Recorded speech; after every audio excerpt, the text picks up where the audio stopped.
Eu tive aí uma peripécia, pá, nós fizemos uma viagem, a última viagem que nós fizemos de autocaravana, ainda foi na autocaravana antiga, nós decidimos fazer uma viagem a Veneza, ou seja, eu decidi um belo dia de manhã acordar, ora destinos para visitar no mundo, e que não fui ainda, mas gostava de ir. Já estive em Roma, mas em Veneza nunca tinha estado. E eu disse, virem para a Cláudia, Cláudia, já sei onde é que vamos de férias, vamos a Veneza. Bem, ela, naquele momento ela calou-se, tipo, ela começou a pensar Veneza, autocaravana, ruas estreitas, e eu, não, mas calma, nós vamos a uma zona, vamos a Veneza, mas não vamos propriamente a Veneza com a autocaravana, vamos deixar num parque e tal, e ela, pois, estava a ver, não é? Porque, vamos lá ver, nem as gôndolas passam lá, naquelas ruas, vamos imaginar numa autocaravana. Então nós decidimos ir marcar e dizer assim, vamos, fogo, nunca fomos lá a Veneza, vamos. Portanto, já conhecia Roma, mas Veneza ainda não conheço, e vamos passar, então vamos fazer escala em vários sítios e vamos ver então como é que corre. E esse era o ponto principal, esse era o culminar da viagem, era chegar a Veneza. Depois de chegar, depois íamos dar uma volta lá por mais sítios, mas isto porquê?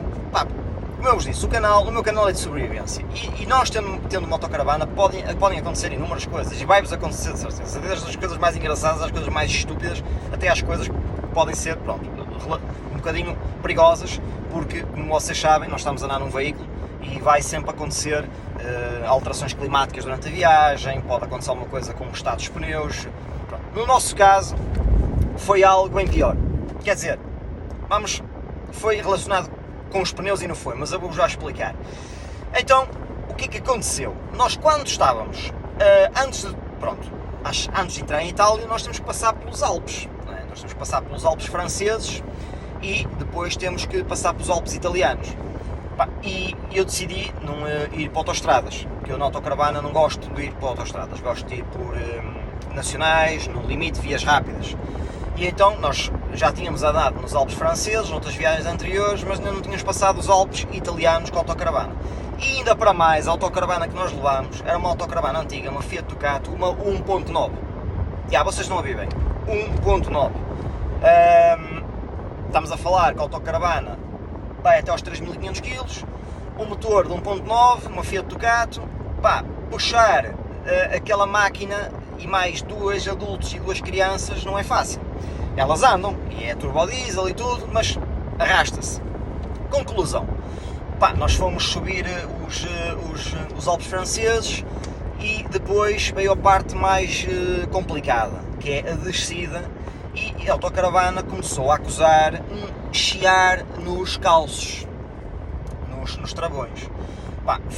É problemático, porque eu pensei, e como os travões são usados várias vezes, porque aquilo estamos a falar de descidas e subidas vertiginosas, e às vezes estamos a falar de sítios com curvas extremamente apertadas, já carros com boa cilindrada já é complicado, agora imaginem uma 1.9. Mas nós lá fomos devagarinho, vamos devagarinho e tal, começámos a subir, curva contra curva, os calços começam a chiar. Eu pensei que era apenas umas pedras, ou deviam estar um bocado vidrados, derivado ao aquecimento do uso dos travões, tanto é que nós vamos sempre a reduzir com a caixa, que é sempre recomendável, claro, óbvio, mas eu pensei que era apenas ter aquecido, estava calor. Nós chegámos ao cimo dos Alpes franceses, e decidimos depois parar, também aproveitámos para ver a vista, para visitar lá os locais, sítio magnífico, lindíssimo, aconselho mesmo a vocês irem lá, e de repente os calços deixaram de fazer barulho, começaram a fazer menos barulho. Dedução que fosse da viagem, de estar, digamos, quentes, à temperatura, de estar sempre a atuar o pedal, não é? Quando nós fomos a descer, aí é que foi o problema. Os calços chiavam por todo lado, ok? A questão é, nós estávamos em zonas em que de facto as descidas eram bastante íngremes, e isso causou-me um stress e uma paranoia imensa. Então decidimos, antes de fazer, digamos, o percurso da descida, a verificação novamente dos discos. Tinha uma lanterna, tentei ver como é que eles estavam, aparentava estar tudo bem. Mas aqui a conclusão é que de facto continuava a chiar imenso. fizemos, descemos com o máximo de cautela e conseguimos ir até Turim, que é logo ali a seguir aos Alpes, é logo à entrada de Itália.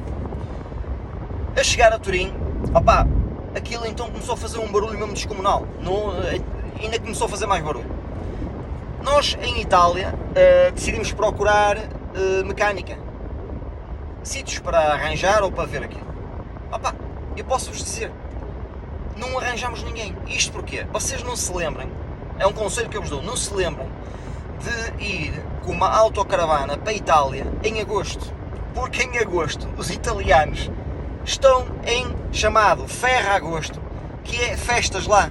Eles mandam-nos pastar, não pegam nos carros, não têm peças, está tudo fechado, os fornecedores estão fechados. Isto porquê? Porque eu corri as Norautos todos, corri as oficinas todas e ninguém podia ver nada, ninguém conseguia ver. Pá, houve lá uns que foram ver, isto deve estar precisado de calços, outros, isto está precisado de discos, outros, isto aqui foi os discos foram à vida. Opá, e eu, para quando é que há peças? Isso agora só daqui a 15 dias. E eu, o quê? Vamos ficar aqui 15 dias aqui no Norauto? Opá, nem pensar, vamos correr outro mecânico. Pá, corremos, eu conheço toda a gente, todos os mecânicos de Turim, vocês se me perguntarem, conheço todos, acreditem. Até que fomos lá e que o rapaz esteve a ver, ele disse, opá, a priori isto não é nada de preocupante, isto deve estar vidrado, vai devagar e isto ainda deve dar para uns valentes quilómetros. Opá, e foi o que nós fizemos. Nós continuamos a viagem, sempre devagarinho, sempre a cautela, sempre com receio que a viagem pudesse acabar por ali, mas de facto não aconteceu nada. Nós continuamos a viagem. Houve lá um belo dia, que apanhámos lá uma tempestade enorme, uma trevoada imensa, choveu imenso mesmo. Para vos dar uma ideia, aquilo onde nós estivemos, nós nem conseguíamos sair da autocaravana com a chuva que estava, e acreditem ou não, os travões, por milagre, deixaram de fazer barulho. Ok, deixaram de fazer barulho, ótimo. Quer dizer que ficou tudo resolvido, certo? Mas não. Quando nós estávamos a ir em direção a Veneza, acontece outra peripécia. A Cláudia, a minha esposa, sente uma dor imensa nas costas e começa a berrar, literalmente de dor. Vocês estão a imaginar, eu a conduzir no meio de uma via rápida, quase não andava para parar em lado nenhum, aquilo tudo deserto, não havia ninguém na estrada, e eu perguntei-lhe o que é que se passa numa escala de 1 a 10, diz-me que dor é que estás a sentir, e ela diz-me 10. Bem, ela não vai enfiar nenhuma peta, porque nós comunicamos muito bem, nem temos necessidade de enfiar cores um ao outro. A minha preocupação foi logo encostar. Encostei numas bombas que aquilo parecia o Texas, estavam completamente abandonadas, não havia ninguém pela rua, nada. A minha preocupação foi logo tirar os miúdos da autocaravana, ela sair da autocaravana, porque estávamos com receio que tivesse sido ou uma aranha, podia ter sido uma cobra, podia ter sido um inseto, e a nossa preocupação foi eu tirá-la da autocaravana, ver onde é que ela tinha sido picada, tirar a roupa, ok? Ela tirou a camisola que tinha vestido, uma camisola fininha, e de facto ela tinha uma mordida, ok? Uma picada nas costas. A minha primeira reação, pronto, como sobrevivencialista, foi afastar os miúdos do local, afastar toda a gente da autocaravana, tentar perceber logo no imediato o que é que a tinha ferrado ou picado. Pela aproximação da cutânea, da pele, estava lá tipo um ferrão, e eu deduzi logo que tinha sido uma vespa ou uma abelha. Quando sacudi a camisola, de facto, caiu, eu posso-vos dizer, foi uma vespa, mas foi uma vespa enorme, a vespa era para isto, sem brincadeiras, era uma vespa asiática e era uma vespa rainha, depois ficámos a descobrir isso.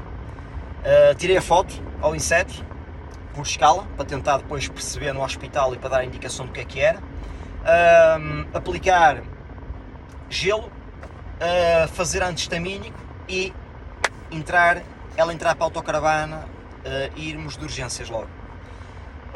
Porquê? Porque ela começou a ficar com tremores nas mãos, formigueiro, e começou a sentir tonturas, ou seja, ela estava a entrar em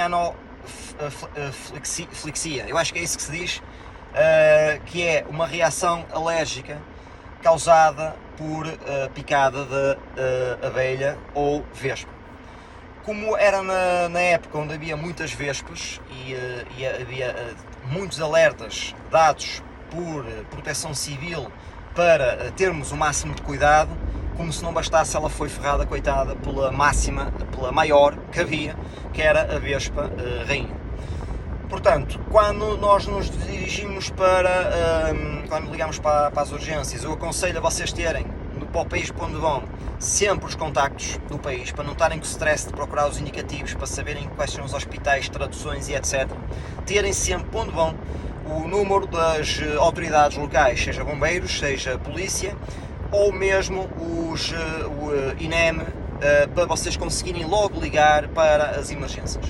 Portanto, deslocámos logo para as urgências, foi medicada logo com anti-histamínico, depois quando chegou lá ainda se colocou uma pomada à base de cortisol na ferida, neste caso na mordida, picada aliás, e ela voltou ao normal. Porque se ela fosse mesmo alérgica, pessoal, íamos estar em maus lençóis. Isto até poderia provocar a morte. Portanto, isto foi outra peripécia, outra emergência, outra questão de sobrevivência que existiu numa das nossas viagens. Portanto, eu agora também tenho o extrator de veneno, que é uma caixinha onde tenho lá vários tipos de ventosas para tentar sugar veneno ou sugar os ferrões ou o que fica de resíduo, portanto, do animal ou do inseto, e anda sempre comigo isso agora. Portanto, vocês tenham sempre um kit de primeiros socorros, porque o kit de primeiros socorros é vital vocês terem numa viagem dessas, ou até em viagens curtas, para auxílio e socorro. Portanto, muito importante terem isso, porque por acaso foi nela, podia ter sido uma criança, podia ter mordido à beira do pescoço, o pescoço ia inchar de certeza, ia ficar com falta portanto, de oxigênio, portanto ia ser muito complicado, portanto é vital vocês terem isso. Isto foi uma viagem divertida, porque teve imensas coisas boas, teve mais peripécias, estas foram umas delas, mas conclusão, conseguimos ir a Veneza, nós fomos a Veneza, depois vamos publicar aqui o vídeo, portanto, do que fizemos por lá, e fomos a mais locais, pessoal. Portanto, conclusão, não deixem de fazer os vossos sonhos, não deixem de perseguir os vossos sonhos, não deixem de ir onde vocês imaginam ir, porque nós só estamos cá uma vez e temos que aproveitar e passear, viajar com os nossos filhos e mostrar-lhes o mundo. E foi isso que nós fizemos. Agora temos uma autocaravana mais ligeira, melhorzinha, não é? Mais atual, permite-nos também fazer viagens com mais comodidade, tem mais força para subir, mas a vantagem é mesmo essa da autocaravana, é nós conseguirmos ter acesso a experiências magníficas, sejam elas de natureza, digamos, às vezes, pronto, de emergência, que é o que acontece, e vale pela experiência, e também pelo aspecto maravilhoso que é de nós visitarmos outros locais no nosso planeta. Portanto, amigos, brevemente teremos aqui o vídeo, obrigado por assistirem este bocado e até ao próximo vídeo. Até logo!